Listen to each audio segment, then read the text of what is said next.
हे दोस्तों, welcome to code injected. आज का टॉपिक है जेडीके, जेआरई एंड जेवीएम, जावा के कोर कंपोनेंट्स जिसके बिना जावा चल ही नहीं सकता। इस लेक्चर के एंड तक आपको पता होगा कि जेवीएम क्या करता है, जेडीके क्यों जरूरी है और जेआरई का क्या रोल है। तो चलो शुरू करते हैं। Meet the trio guys. चलिए सबसे पहले मिलते हैं जावा के तीन इंपॉर्टेंट कैरेक्टर से। पहला है जेवीएम, दूसरा है जेआरई, तीसरा है जेडीके। ये तीनों मिलके जावा को सुपर पावरफुल बनाते हैं। तो बात करें अगर जेवीएम की, तो जेवीएम क्या करता है, बाइट कोड को एग्जीक्यूट करता है और मशीन अंडरस्टैंडेबल फॉर्म में कन्वर्ट करता है ताकि आपका कंप्यूटर उसे समझ सके और अपना काम कर सके। राइट। जो जेवीएम होता है वो क्या होता है, प्लेटफॉर्म स्पेसिफिक होता है, यानी हर एक प्लेटफॉर्म के लिए अलग जेवीएम चाहिए होता है। विंडोज के लिए अलग, मैक के लिए अलग, लिनक्स के लिए अलग। फिर एंट्री होती है जेआरई की। तो जेआरई का मतलब क्या होता है, Java run time environment. Okay. तो जेआरई क्या क्या प्रोवाइड करता है, जेवीएम प्रोवाइड करता है प्लस कोर लाइब्रेरीज प्रोवाइड करता है। तो जेआरई का रिस्पॉन्सिबिलिटी है कि वो सारी चीजें प्रोवाइड करना जो जावा प्रोग्राम को रन करने के लिए चाहिए। राइट, तभी तो नाम है Java run time environment. So this is the environment that provides everything needed to run a Java program, including the JVM and core libraries. So it's like the toolkit that lets you use Java applications but not create them. आप create नहीं कर सकते इसके help से Java application, but आप execute run कर सकते हो, क्योंकि इसके पास क्या है, जेवीएम है और लाइब्रेरीज है। Is it clear? इसीलिए मैंने बोला था कि जेआरई के अंदर ही जेवीएम होता है। आप जेआरई इंस्टॉल कीजिए, आपको जेवीएम मिलेगा। आप जेडीके इंस्टॉल कीजिए, आपको जेआरई प्लस जेवीएम सब मिलेगा। अब बात करते हैं जेडीके की, यानी जावा डेवलपमेंट किट। ये तीसरा कैरेक्टर है। तो ये क्या होता है, ये एक फुल पैकेज की तरह है। इसके अंदर क्या क्या होते हैं, इसके अंदर होता है जेआरई, इसके अंदर होता है टूल्स जो चाहिए होते हैं कोड लिखने के लिए, कोड कंपाइल करने के लिए, कोड डीबग करने के लिए। ओके। जैसे कंपाइलर आपका, राइट, कंपाइल करने के लिए जावा सी कंपाइलर। तो ये आपको जेडीके के अंदर ही मिलता है। तो इफ यू आर लर्निंग और राइटिंग जावा कोड, आपका एजेंडा है कोड लिखना या कोड लर्न करना, तो आपको लिखना तो पड़ेगा ही। उस केस में आपको क्या चाहिए, आपको जेडीके चाहिए होता है। Is it clear? तो अब क्या करेंगे, आगे इन ट्रायो को डेली लाइफ के एग्जाम्पल से समझते हैं, ताकि आप इसे कभी भूलो ना। तो एक किचन एग्जाम्पल लेंगे, एनालॉजी समझेंगे किचन एग्जाम्पल के साथ। फाइन। तो सबसे पहले बात करेंगे जेवीएम की। तो मैं यहाँ पे बोल रहा हूँ कि जेवीएम क्या है, जेवीएम एक कुक यानी शेफ जैसे है। तो कुक का काम होता है रेसिपी फॉलो करना और खाना बनाना, वैसे ही जेवीएम का काम होता है बाइट कोड को पढ़ना और उसे मशीन कोड में कन्वर्ट करना ताकि सीपीयू उसे रन कर सके। Is it clear? फाइन। आगे बढ़ते हैं, अब समझते हैं जेआरई के बारे में। तो जेआरई को मैं कंपेयर कर रहा हूँ किचन सेटअप से।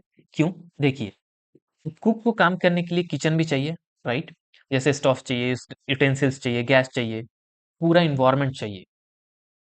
जेआरई भी क्या है, वही किचन है जिसमें जेवीएम काम करता है। तो JRE is equal to what, JVM plus libraries plus tools जो रन टाइम पे चाहिए होते हैं। अगर किचन नहीं होगा तो कुक काम कैसे करेगा?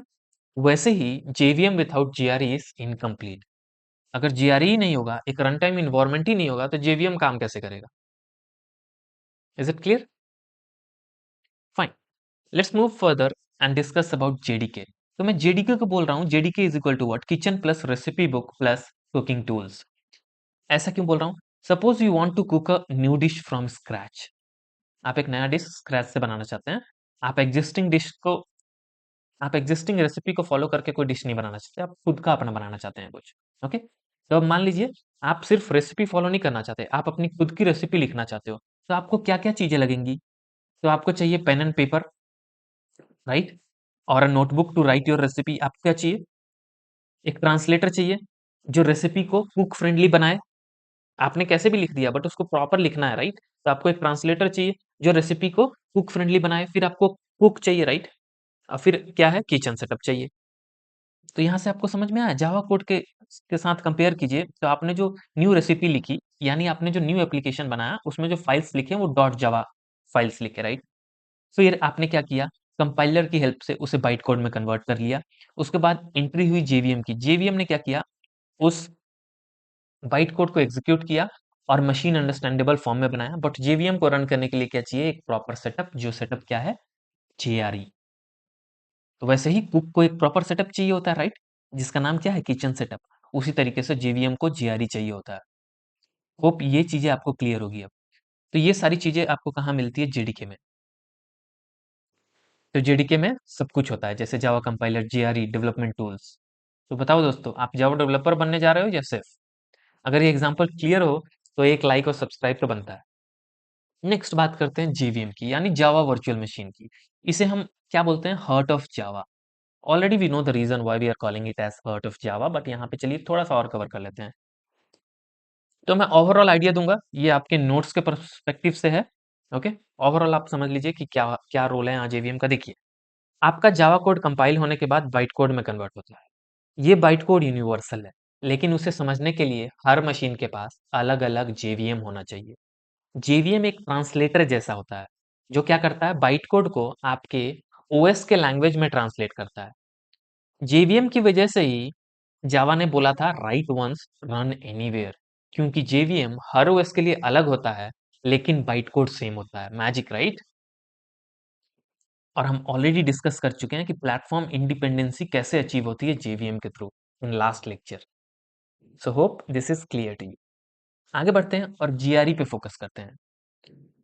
तो जीआरई मीन्स जावा रन टाइम इन्वायरमेंट। तो देखिए, जेवीएम को काम करने के लिए इन्वायरमेंट चाहिए होता है, जैसे कुक को किचन चाहिए। यही होता है जेआरई। जेआरई में जेवीएम के अलावा वो सारी लाइब्रेरीज होती है जो जावा प्रोग्राम को रन करने के लिए जरूरी होती है। Is it clear? अगर आप जावा एप्लीकेशन सिर्फ रन करना चाहते हो, जैसे क्या, games, billing apps, banking software, तो सिर्फ जेआरई इंस्टॉल करके काम चल जाता है। लेकिन अगर कोड लिखना है तो आपको कुछ और चाहिए, और वो कुछ और क्या होता है वो आप ऑलरेडी जानते हो। फाइन। अब एंट्री होती है जेडीके की। वो कुछ और क्या है, जेडीके ही है बॉस, जावा डेवलपमेंट किट। और फाइनली आता है ये जावा डेवलपमेंट किट, जो जावा डेवलपर्स का फेवरेट टूल है। इसमें आपको सब कुछ मिलता है। क्या क्या मिलता है इसमें आपको? इसमें आपको मिलेगा जेआरई, जेवीएम, कंपाइलर यानी जावा सी, डीबगर, डॉक्यूमेंटेशन टूल्स। मतलब अगर आप जावा डेवलपर बन रहे हो या कोडिंग सीख रहे हो तो जेडीके मस्ट इंस्टॉल है भाई, आपको चाहिए ही चाहिए। ये एक कंप्लीट वर्कशॉप है जहां आप नए सॉफ्टवेयर बनाते हो। क्लियर? तो आपको अगर नया जावा एप्लीकेशन लिखना है, या मेंटेनेंस के लिए भी चेंज किए जाते हैं, राइट, प्रोजेक्ट्स में। जैसे बग आया तो बोला जाता है डेवलपर को चेंज करो या सपोर्ट इंजीनियर को। उस केस में भी आपको जेडीके चाहिए, क्योंकि आपको कोड लिखना है, राइट, आपको सिर्फ एग्जीक्यूट नहीं करना है। तो ये है आपका जेडीके। जेडीके किसको किसको चाहिए होता है? Anyone who wants to write Java program, और if you are learning Java, you are building projects और working in software development, you need this JDK. और जेडीके के अंदर होता है जेआरई, उसके अंदर ही होता है कंपाइलर, जेआरई के अंदर होता है जेवीएम। इसी में आपको जेडीके के अंदर ही डीबगर, डॉक्यूमेंटेशन टूल, सब चीजें मिलती है। अब चलिए आगे बढ़ते हैं और कोड एग्जीक्यूशन फ्लो समझते हैं। ओके, तो ये चीज हम ऑलरेडी कवर कर चुके हैं, बट क्विकली देख लेते हैं। तो आप कोड लिखते हो डॉट जावा फाइल में, इसको हम क्या बोलते हैं, सोर्स कोड बोलते हैं, जो किसमें होता है, ह्यूमन रीडेबल फॉर्म में होता है। जैसे मैंने एक फाइल लिखी, माई प्रोग्राम डॉट जावा, इसके अंदर मैंने कुछ प्रोग्राम लिखा है, ठीक है। उसके बाद मैं क्या करूंगा, इस फाइल को by the help of Java compiler मैं कंपाइल करूंगा। तो जब मैं कंपाइल करूंगा तो ये डॉट जावा फाइल क्या होगी, डॉट क्लास फाइल में कन्वर्ट हो जाएगी। और ये जो डॉट क्लास फाइल है, ये क्या कंटेन करता है, ये बाइट कोड। यही बोलते हैं byte code file. Dot class file क्या कंटेन करता है, इट कंटेन्स बाइट कोड, जो ह्यूमन रीडेबल नहीं होता है, but is platform independent. But जो बाइट कोड होता है वो प्लेटफॉर्म इंडिपेंडेंट होता है। अब एंट्री होती है जेवीएम की। तो जेवीएम क्या करता है, इस बाइट कोड को रन करता है। और जेवीएम जो जावा वर्चुअल मशीन है, वो किसका पार्ट होता है, जेआरई का, जिसका काम है read the byte code, execute it and convert into what, machine code based on your system. जैसे विंडोज है तो विंडोज स्पेसिफिक मशीन कोड में कन्वर्ट कर देगा। बाइट कोड सेम है, but based on the operating system आपका code convert कर रहा है, ताकि आपके ऑपरेटिंग सिस्टम से कंपेटेबल हो इंस्ट्रक्शंस। जैसे विंडोज के लिए अलग, लिनक्स के लिए अलग, मैक के लिए अलग। और फिर फाइनल है आपका आउटपुट। अब जो ये आपका मशीन कोड होता है, the machine code is finally executed by what, CPU और आप क्या देखते हो, प्रोग्राम का रिजल्ट देखते हो स्क्रीन पे। तो ओवरऑल आइडिया क्या है, आपका जो डॉट जावा है वो कन्वर्ट हुआ डॉट क्लास में, उसके बाद क्या हुआ, मशीन कोड में कन्वर्ट हुआ, उसके बाद एग्जीक्यूट होके आउटपुट मिला। ये चीज क्लियर रखिएगा। अब देखते हैं comparison between JDK, JRE and JVM. तो जेडीके जावा डेवलपमेंट किट है। यहाँ पे देखिए पिक्चर में सबसे आउटर शेल क्या है, जेडीके का है। तो JDK contains everything a developer needs.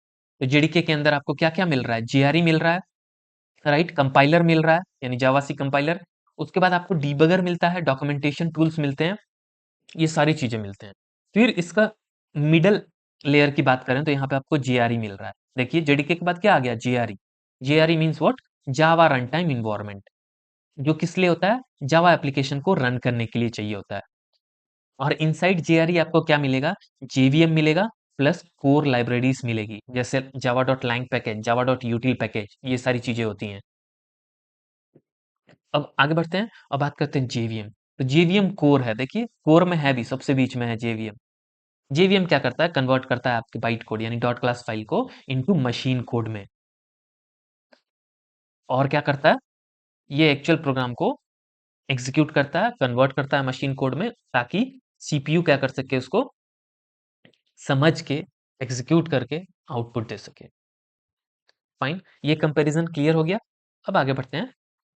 अब देखिए कंपाइलर लोकेशन की बात करें तो कंपाइलर कहाँ होता है, तो बस ऑलरेडी हम जानते हैं कंपाइलर जेडीके के साथ मिलता है। तो inside JDK but not inside JRE, क्योंकि जेआरई के साथ तो कंपाइलर नहीं मिला, जेडीके के साथ मिला, तो ये तो ऑब्वियस है कि ये इनसाइड जेडीके होगा बट नॉट इनसाइड जेआरई। और लाइब्रेरीज लोकेशन की बात करें तो ये होता है inside JRE, which is used by JVM during execution. JVM use करता है उसे। तो यहाँ पे एक टेबल है, तो टेबल में आप देख रहे हैं कंपोनेंट है जेवीएम। जेवीएम के अंदर क्या है, अभी तो कुछ नहीं है, ये समझिए, मतलब ये तो एक्चुअली में एक सॉफ्टवेयर ही होता है। ये क्या है, यूज्ड बाय एवरीवन, इसका पर्पस हम ऑलरेडी जानते हैं, to execute byte code by converting it to machine code. ये एग्जीक्यूट करता है बाइट कोड को और कन्वर्ट कर देता है मशीन कोड में।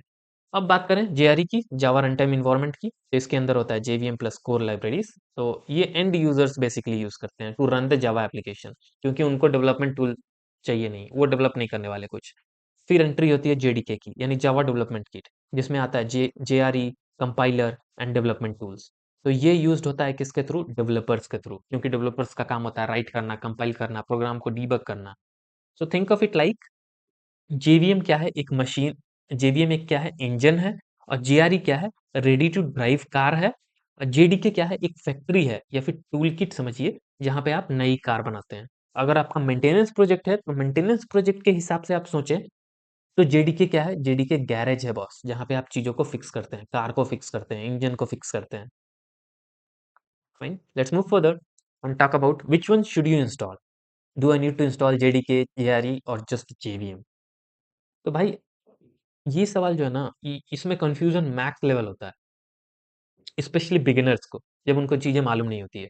तो चलो सीधा सिंपल जवाब से शुरू करते हैं। केस वन, अगर आपको सिर्फ रन करना है, सोचो तुम एक नॉर्मल यूजर हो, तुम्हें जावा में कोई ऐप चलानी है, जैसे कोई अकाउंटिंग सॉफ्टवेयर या एक गेम, तो उस केस में क्या करना पड़ेगा, in that case JRE install करो, क्योंकि जेआरई में जेवीएम भी होता है और वो सारी लाइब्रेरीज भी होती है जो आपको इस ऐप को चलाने के लिए चाहिए होती है। अब आता है case two boss. Case two जो है वो क्या है, जावा सीखनी है या डेवलप करना है।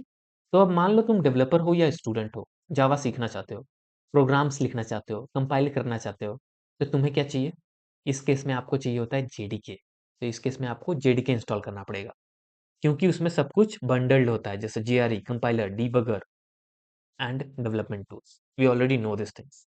सो JDK is your complete tool box. Fine, ये चीज याद रखिएगा। डेवलपर टिप ले लीजिए, always go for the latest JDK version. It has everything bundled and you can both run and develop Java programs. हाँ, ये एक अच्छा प्रैक्टिस माना जाता है अपने आप को अपग्रेड रखने के लिए, बट आप एलटीएस वर्जन हमेशा चुनें। ओके, एलटीएस मतलब क्या होता है, long term supported version. Fine, आगे बढ़ते हैं। Summary, already we discussed about JVM. JVM का काम क्या होता है, जेआरई क्या होता है, जेडीके क्या होता है, ये जस्ट नोट के परस्पेक्टिव से है, तो आप इसको अपने पास रखिएगा। मैं ऑलरेडी ये चीजें अपलोड कर देता हूँ, आप डिस्क्रिप्शन बॉक्स में देख सकते हैं। Fine, now call to action guys. अगर आपको ये वीडियो अच्छी लगी हो, ये लेक्चर आपको हेल्पफुल लगा हो, तो please like the video, subscribe our code injected channel and अपने फ्रेंड्स के साथ शेयर करें जो अभी कोडिंग जर्नी स्टार्ट कर रहे हैं। नेक्स्ट लेक्चर में हम देखेंगे कैसे हम इंस्टॉल कर सकते हैं जेडीके, और हम एक आईडीई भी इंस्टॉल करेंगे जिसका नाम है इंटेलिजे। उसके बाद हम कोडिंग करना स्टार्ट करेंगे। तो थियोरिटिकल पार्ट ऑलमोस्ट समझिए कि यहाँ पे आप रुक जाइए, थ्योरी ऑलमोस्ट हमने बहुत देख ली। अब हम मूव ऑन करेंगे कोडिंग सेक्शंस में, मतलब हर एक कॉन्सेप्ट सीखेंगे, उसके बेसिस पे कोड करेंगे। ओके, अगर आपको कोई डाउट हो आप कमेंट सेक्शन में पूछ सकते हैं, I will reply you. Thank you.